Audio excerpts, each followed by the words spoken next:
समाचार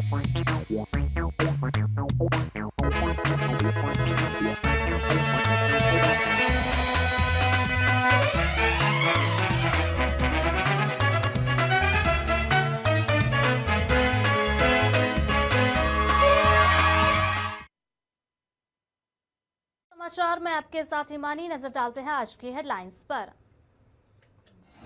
फ्लोरिडा में ट्रंप से मिले यूक्रेनी प्रेसिडेंट। अमेरिकी राष्ट्रपति बोले जंग रोकने के बहुत करीब। जेलेंस्की ने कहा सुरक्षा गारंटी पर deal final. Unnao rape case Kuldeep Sengar की जमानत पर सुप्रीम कोर्ट ने लगाई रोक। सुप्रीम कोर्ट ने सेंगर को नोटिस जारी किया। 4 हफ्ते बाद सुनवाई। फिलहाल फैसला रोक लिया गया। उत्तर प्रदेश में भीषण शीतलहर। स्कूल 1 जनवरी तक बंद। सीएम योगी ने बच्चों की सुरक्षा को प्राथमिकता दी। प्रदेश में कड़ाके की ठंड, अलाव और कंबलों की व्यवस्था। राबड़ी देवी की आवाज खाली करने पर बीजेपी सवाल। कुंतल कृष्ण ने लालू परिवार से जवाब मांगा। रात के अंधेरे में संपत्ति खाली करने का विवाद। संजय राउत ने मनसे और गठबंधनों पर बात की। शिवसेना में नाराजगी को विद्रोह नहीं किया जा सकता। बीजेपी पर हमला। एनसीपी को लेकर सफाई। बात करें खबरों की, जहां सबसे पहले बात करते हैं अमेरिकी राष्ट्रपति डोनाल्ड ट्रंप ने कहा कि वे यूक्रेनी राष्ट्रपति व्लादिमीर जेलेंस्की को यूक्रेन में जारी युद्ध को समाप्त करने के लिए समझौते के काफी करीब पहुंच गए हैं। हालांकि पूर्वी यूक्रेन के विवादित डोनबास क्षेत्र के भविष्य अभी भी अनसुलझा मुद्दा बन चुका है। दोनों नेताओं ने फ्लोरिडा स्थित ट्रंप के मार-ए-लागो रिसोर्ट में 3 घंटों तक लंबी बैठक की। ट्रंप और जेलेंस्की ने यूक्रेन के लिए सुरक्षा गारंटी और डोनबास क्षेत्र में बंटवारे में प्रगति होने की बात कही, लेकिन कोई ठोस जानकारी या समझौते कर समय सीमा साझा नहीं है। वहीं ट्रंप ने कहा कुछ मुद्दों पर अभी बातचीत बाकी है। कुछ हफ्तों में स्पष्ट हो जाएगा कि यह प्रयास सफल होगा या नहीं। जेलेंस्की ने बताया यूक्रेन के लिए सुरक्षा गारंटी पर समझौता हो गया है। ट्रंप ने कहा इस पर लगभग 95% सहमति बन चुकी है। यूरोपीय देश इस प्रयास में अहम भूमिका निभाएंगे, जिसमें अमेरिका का समर्थन भी शामिल है। अमेरिका ने प्रस्ताव रखा कि यूक्रेन डोनबास क्षेत्र छोड़ देता है तो वहां फ्री इकोनॉमी जोन बनाई जा सकती है। हालांकि इसके व्यवहारिक कार्यान्वयन को लेकर विवरण स्पष्ट नहीं है। ट्रंप ने इसे एक बहुत कठिन लेकिन करीब पहुंचा हुआ मुद्दा बताया।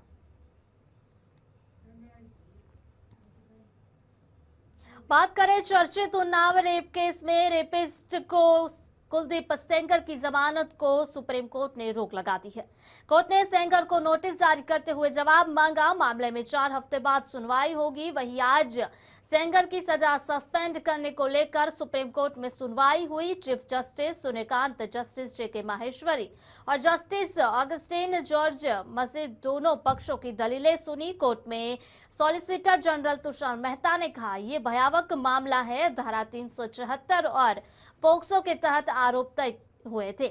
ऐसे मामलों में न्यूनतम सजा 20 साल की कैद हो सकती है, जो पूरी उम्र जेल तक बढ़ाई जा सकती है। सीजेआई ने कहा फिलहाल अदालत हाईकोर्ट के आदेश पर रोक लगाने के पक्ष में है। सीजेआई ने पूछा क्या पीड़िता नाबालिग नहीं है, तभी भी क्या न्यूनतम सजा लागू होगी। इस पर मेहता ने कहा कानून में संशोधन के बाद न्यूनतम सजा 20 साल तय की गई है। जो हाईकोर्ट से रिलीफ मिली थी एक्यूज्ड को, तो उसमें अभी आज सुप्रीम कोर्ट को मैं धन्यवाद देना चाहूँगा। पीड़िता धन्यवाद देना चाहती है। पूरे देश की संवेदना सुनी सुप्रीम कोर्ट, और अभी उस ऑर्डर पे स्टे लग गया है। और सुप्रीम कोर्ट सख्त आवाज में ये मतलब आदेश दे दिया है निचली कोर्टों में कि अभी किसी भी मामले में उस अपराधी को जेल से बाहर नहीं निकाला जाएगा। और जो ये ऑर्डर है उस पर स्टे है। अपोजिशन को उसमें काउंटर एफिडेविट फाइल करने का टाइम मिला है, और तब तक के लिए उसको किसी भी मामले में छोड़ा नहीं जाएगा, बाहर नहीं निकाला जाएगा। ये सुप्रीम कोर्ट का आदेश है और स्टे है हाईकोर्ट का ऑर्डर। संतुष्ट हैं इससे फैसले से? अभी तक के लिए जो इंटरिम प्रोटेक्शन में राहत मिला है उसके लिए हम लोग संतुष्ट हैं। आगे भी सुप्रीम कोर्ट से पूरी न्याय की उम्मीद है। न्यायपालिका पे भरोसा है पीड़ित परिवार को और पूरे पीड़िता को। अपना नाम बता दीजिए। मैं एडवोकेट हेमंत कुमार मौर्य, और एक एडिशनल मैं कर रहा हूँ कि उस परिवार को अभी भी थ्रेट मिल रहे हैं। उसके जो चाचा हैं 9 साल से जेल से बाहर नहीं निकल पाए हैं, फर्जी केसेज में उनको फंसा के रखा गया है, उसके प्रॉपर्टी को हड़पने की कोशिश की जा रही है। दूसरी बात, आज सुबह में मेरी फ़ोन आई उसके रिलेटिव का, जिसका मैं नाम डिस्क्लोज नहीं करना चाहूँगा। उसका माइनर बच्चा है, उसके स्कूल का जो एडमिशन है उसमें जो 9th क्लास जो बोर्ड में रजिस्ट्रेशन होता है वहाँ पर उन्होंने स्कूल वाले रजिस्ट्रेशन नहीं करने दे रहे हैं। अलग अलग उनके जो अपराधी है उसके एसोसिएट्स द्वारा इस परिवार को अलग अलग एंगल से परेशान करने की अभी भी कोशिश की जा रही है और बाहर निकलना खतरा। कौन दे रहा है? ये अपराधी के एसोसिएट्स हैं, जिनका नाम मतलब तो नहीं, लेकिन वो अलग अलग तरीके से नहीं, सुप्रीम कोर्ट में लिस्टिंग हुई थी, सीबीआई ने फाइल किया था, उसके जो हाई कोर्ट में रिलीफ लेता है। बिल्कुल बिल्कुल, ये चीज़ तो मेंशन है कि ये सेपरेट चीज़ है, उसके लिए हम जो लीगल प्रोसीजर है वो हम आगे देखेंगे। उत्तर प्रदेश में कड़ाके की ठंड और भीषण शीतलहर को देखते हुए मुख्यमंत्री योगी आदित्यनाथ ने कड़े कदम उठाए। उन्होंने प्रदेश के सभी बोर्डों के कक्षा 12वीं तक के स्कूलों को 1 जनवरी तक बंद रखने का आदेश दिया है। मुख्यमंत्री ने कहा, शीतलहर के दौरान बच्चों की सुरक्षा सर्वोपरि है और किसी भी प्रकार की लापरवाही बर्दाश्त नहीं की जाएगी। इस दौरान स्कूल पूरी तरह से बंद रहेंगे। मुख्यमंत्री ने शासन और प्रशासन के आला अधिकारियों को निर्देश दिए कि वे स्वयं क्षेत्रों का भ्रमण कर जमीनी हकीकत का जायजा लें। उन्होंने कहा, हर जिले में सार्वजनिक स्थलों पर अलाव और कंबलों की पर्याप्त व्यवस्था सुनिश्चित की जाए। राजधानी में भी प्री प्राइमरी कक्षा से 12वीं तक के सभी विद्यालय 1 जनवरी तक बंद रहेंगे। जिलाधिकारी इस संबंध में आदेश जारी करते हुए कड़ाई से पालन करने के निर्देश दिए गए। जहां उत्तर प्रदेश में भीषण ठंड से लोगों की कपकंपी बढ़ गई है, वहां पहाड़ों पर हुई बर्फबारी और वहां से आ रही सर्दी पछुआ हवाओं के साथ घना कोहरा की मुश्किलें बढ़ा दी गई हैं। मौसम विभाग का कहना है, प्रदेश में अगले 3 दिनों तक गलन और कोहरे से राहत की संभावना नहीं है। इसी वजह से मुख्यमंत्री ने 1 जनवरी तक स्कूल बंद रखने का फैसला दिया है। स्कूल कॉलेजेस में ठंड से बचने के लिए स्थानीय स्तर पर जिलाधिकारियों को कहा गया कि जहां भी इस प्रकार की स्थिति है वहां पे विद्यालयों को बंद करें और छुट्टी घोषित करें और बहुत आवश्यक है तो वर्चुअल माध्यम से बच्चों की पढ़ाई शुरू करें।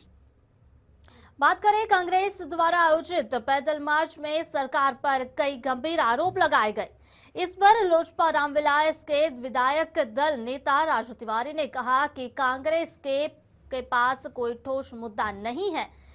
कांग्रेस के पूर्व प्रधानमंत्री राजीव गांधी कहते थे कि अगर 100 रुपए आम जनता के लिए भेजे जाते थे तो उसमें से केवल 80 पैसे ही सीधे जनता तक पहुंचते थे, 20 पैसों में कट ही हो जाते थे।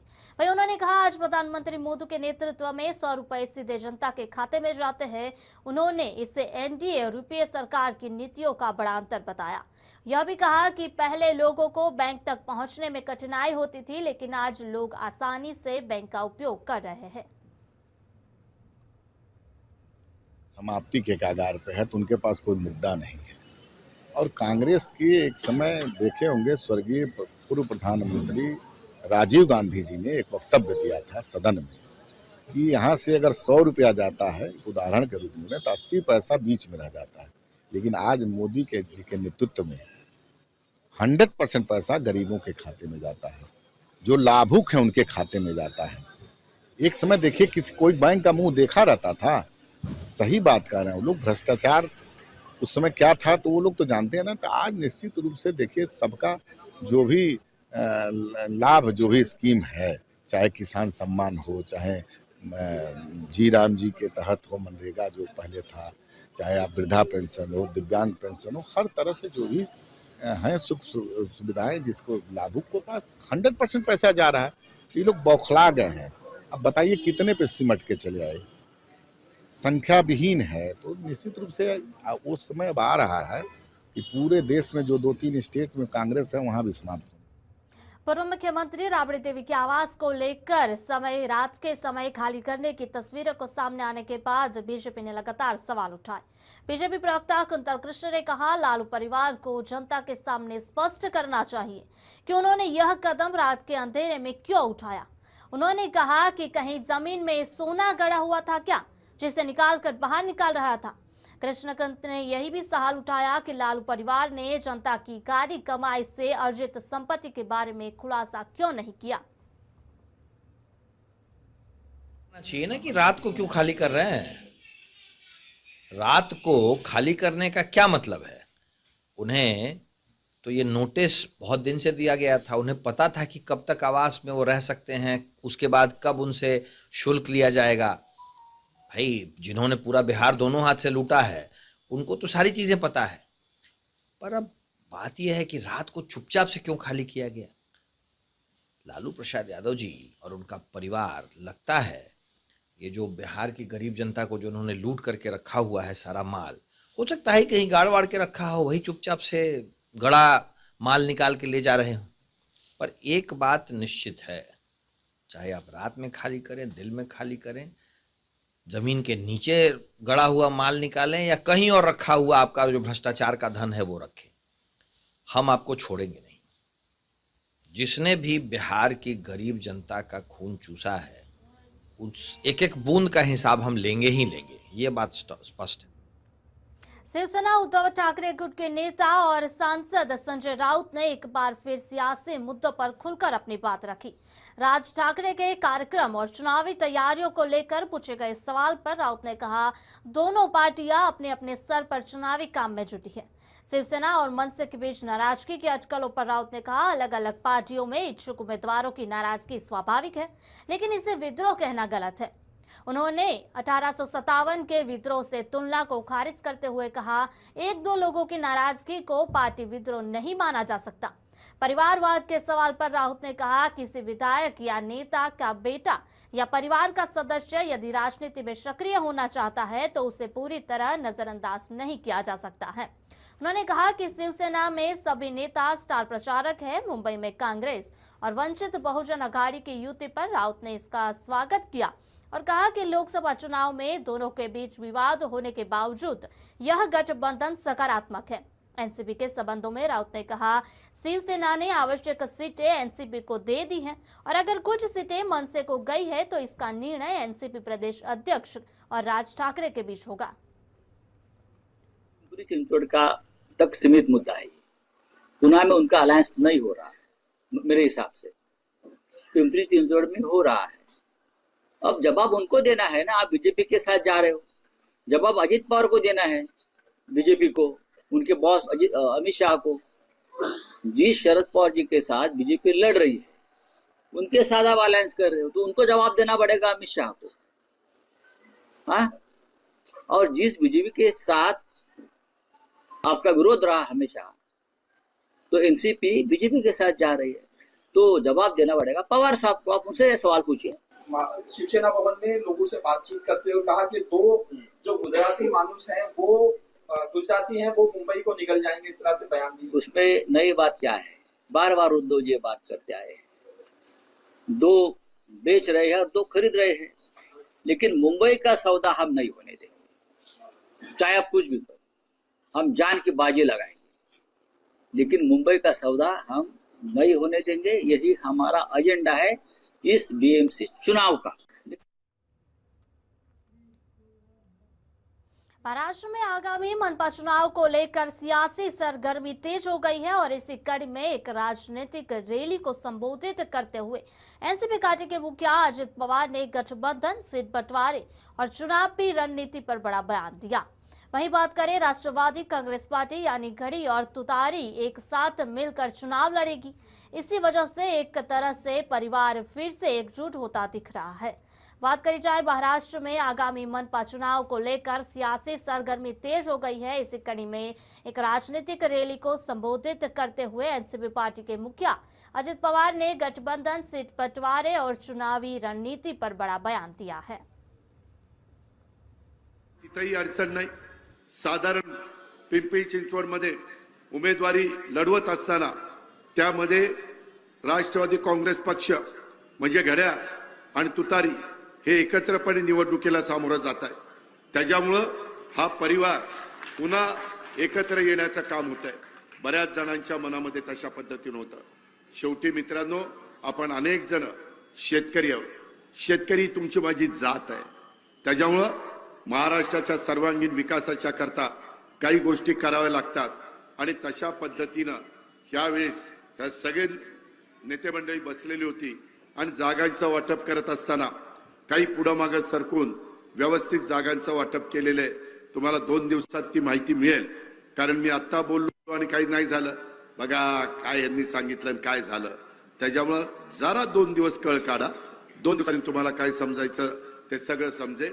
पण आपण मात्र कुठल्याही भूल थापांना बळी पडू नका, कुणाच्याही दादागिरीला बळी पडू नका, कुणाच्याही धापटशाहीला बळी पडू नका. बात करें लखनऊ की, जहां विभिन्न हिस्सों में बांग्लादेश के खिलाफ लगातार विरोध प्रदर्शन जारी है और इसी बीच महंत राजूदास के संगठन हिंदू सुरक्षा सेवा संघ ने हजरतगंज चौराहे पर प्रदर्शन कर बांग्लादेश में हिंदुओं के खिलाफ हो रहे अत्याचार के विरोध में आवाज उठाई है. प्रदर्शनकारियों ने बांग्लादेश के प्रधानमंत्री के खिलाफ मुर्दाबाद के नारे लगाए, चेतावनी दी कि यदि वहां हिंदुओं पर हिंसा नहीं रुकी तो हिंदू संगठनों द्वारा बांग्लादेश कूच किया जाएगा. प्रदर्शन में कई अन्य हिंदू संगठनों ने भी हिस्सा लिया और उन्होंने बांग्लादेश में धार्मिक अल्पसंख्यकों के खिलाफ बढ़ती हिंसा के विरोध में एकजुटता दिखाई है.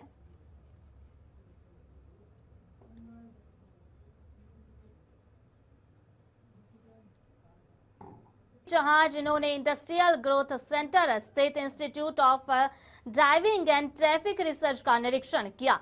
इसी दौरान मंत्री ने संस्थान के कामकाज के साथ साथ यहां दिए जा रहे मोटर ड्राइविंग की प्रशिक्षण की गुणवत्ता और व्यवस्थाओं का जायजा लिया. निरीक्षण के बाद परिवहन मंत्री ने औरंगाबाद में पिक बस सेवा का शुभारंभ किया.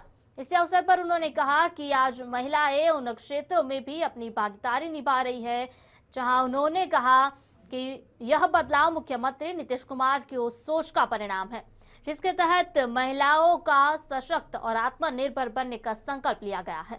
पिंक बस सेवा की शुरुआत पर खुशी जताते हुए मंत्री ने कहा, फिलहाल इसे पायलट प्रोजेक्ट के तौर पर शुरू किया गया. आने वाले समय में इसकी सेवाओं का और विस्तार किया जाएगा ताकि महिलाओं और सुरक्षित और सुविधाजनक परिवहन उपलब्ध कराया जा सके. लग रहा है जो काम पहले महिलाएं नहीं करती है वो भी काम अब करना शुरू कर दी है. तो इनको प्रोत्साहित करने के लिए बिहार की सरकार और बिहार के मुख्यमंत्री ने निर्देश दिया है कि जितना पिंक बसें चल रही है वो सभी पिंक बसों पर महिला चालक होना चाहिए और महिला कंडक्टर होना चाहिए. और अभी तो ट्रेनिंग यहाँ पर आज 19 लड़कियों का हो रहा है और ट्रेनिंग लेके 1 महीना के ट्रेनिंग के बाद इनको जो बसें परिचालित हो रही है 100 बसें भी परिचालित हो रही है. अभी यहाँ पर 19 लोगों को हम बसों पर ड्यूटी में लगाएंगे. फतेहपुर जिले के थरियाव थाना क्षेत्र में एक कुएं के अंदर आधा दर्जन से अधिक गौवंश के सिर मिलने से इलाके में सनसनी फैल गई. घटना की जानकारी मिलते ही बजरंग दल समेत अन्य हिंदू संगठनों के कार्यकर्ता मौके पर पहुंचे हैं, जहां पर जमकर हंगामा हुआ. संगठनों ने आरोप लगाया कि गौकशी के बाद गौवंश के सिरों को जानबूझकर कुएं में फेंका गया.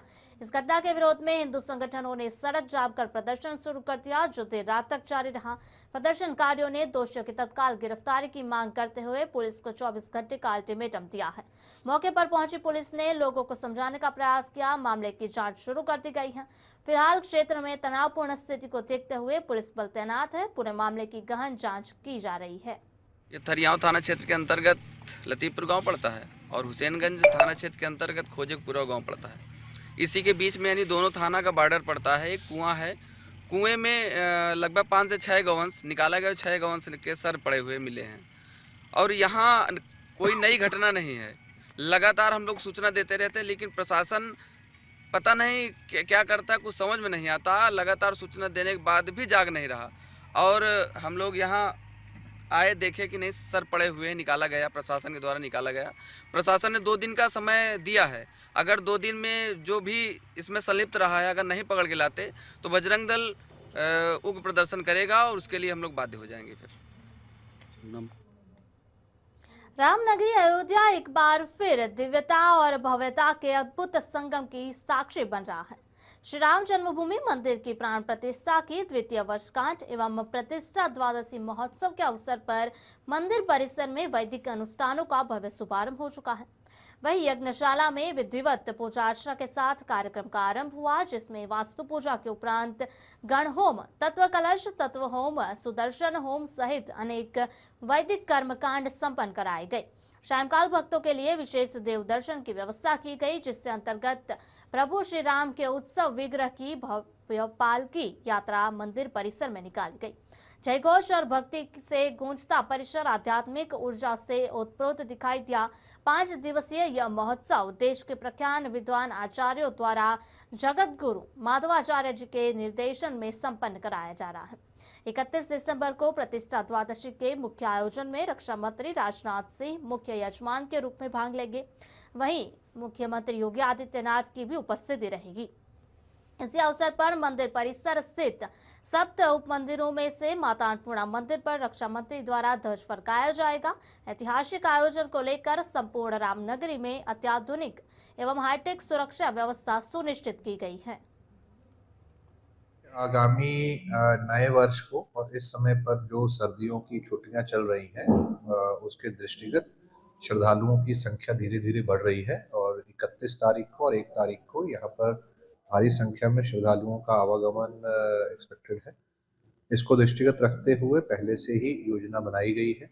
हमारे जो ट्रैफिक का प्लान है एसपी ट्रैफिक साहब द्वारा, SP city, CO Ayodhya, CO yellow zone और वहाँ के जितने भी अधिकारी हैं उनको प्लान करने के लिए बताया गया है। उनके द्वारा जो फोर्स की रिक्वायरमेंट है वो ऑलरेडी डिमांड कर ली गई है। जो श्रद्धालुओं की गाड़ियों की पार्किंग है और जो इंटरनल ट्रैफिक सर्कुलेशन है उसको भी तैयार किया जा रहा है।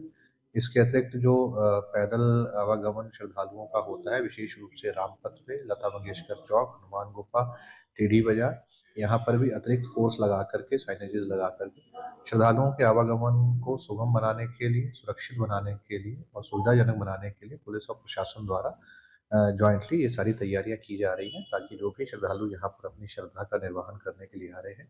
बहुत दिनों से मन में अभिलाषा थी कि इनके दर्शन करूं। बहुत सारी परेशानियां, समस्याओं को झेलते हुए ये दिन हम लोग को मिला कि हमारे राम लला जो हैं अपने यथा स्थान पर विराजित हो गए हैं, विराजमान हो गए हैं और हम लोगों को ये मौका मिल रहा है कि हम सभी उनका दर्शन करने के लिए आए हैं।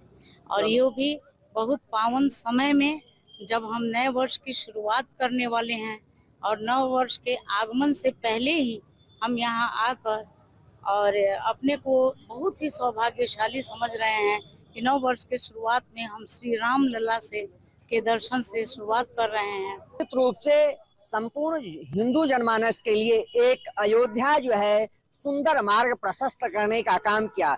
पूर्व में यही लोग जो थे वह कहीं अन्यत्र कुल्लू मनाली इत्यादि जाकर के दर्शन करते थे और पिकनिक स्थल पे जाकर के विशेष अपना समय बर्बाद करते थे। आज वही अयोध्या है जो लोग अयोध्या के लिए उन्मुख हो चुके हैं। अयोध्या आते हैं, भगवान राम लला का दर्शन करते हैं और यहाँ विभिन्न कुंडों का दर्शन करते हैं। हनुमान जी महाराज को लड्डू चढ़ा करके जीवन को धन्य करते हैं। मैं उनके लिए मंगल कामना करता हूँ। लाखों श्रद्धालु 1 जनवरी 2026 में अयोध्या आएंगे। अयोध्या में उन श्रद्धालुओं से जो है तांता लगा रहेगा। यह सनातन संस्कृति की सर्वोच्च शिखर पर स्थापना ही है। मानिए भारत जो है पूरे विश्व के मानचित्र पर उद्घाटित हो चुका है, इसलिए पूरे विश्व का नजर अयोध्या के प्रति है और अयोध्या के अगल बगल के जितने लोग हैं और भारत में जितने लोग रहने वाले हैं वो अयोध्या आकर के अपने जीवन को धन्य करते हैं। मां सरयू की अविरल धारा में स्नान करके भगवान रामलला का दर्शन करते हैं। उनका मंगल कामना में करता। खबरों का दौर जारी रहेगा, देखते रहिए राष्ट्रीय समाचार। नमस्कार। We'll be right back.